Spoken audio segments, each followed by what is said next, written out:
अत्यंत आवश्यक phone number अत्यंत आवश्यक समय रे आपण जदि साहाय्य पाइबा पई चाहुचंती ताले एई नंबर को मन रखंतु।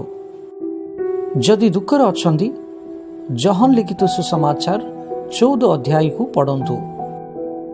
जदि दुष्ट माने आपण को विरुद्ध उठंती ताहेले गीत संहिता 27 अध्याय को पढ़ंतु। आत्मिक भाव रे वृद्धि पाइबा पई जहन लिखित सुसमाचार 15 अध्याय को पढ़ंतु। जदि आपण पापर पड़ी अछंती ताहेले गीत संहिता 51 अध्याय को पढ़ंतु। जदि बहु चिंतित अछंती ताहेले माती लिखित सुसमाचार 6 अध्याय तार 19 पद 34 पद पर्यंत पढ़ंतु। बहु विपदर जदि अछंती ताहेले गीत संहिता 91 अध्याय को पढ़ंतु।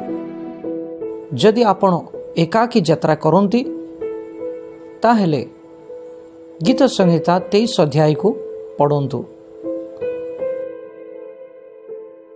आनंद रे जीवन यापन करिया पई चाहंती ताहेले कलसीय पुस्तक 3 अध्याय तार 12 पदरु 17 पद पर्यंत पढ़ंतु। जदि अविश्वास लागे ताहेले हिब्री पुस्तक 11 अध्याय को पढ़ंतु। जदि मनरे व्याकुल अछि ताहेले गीत संहिता 27 अध्याय को पढ़ंतु।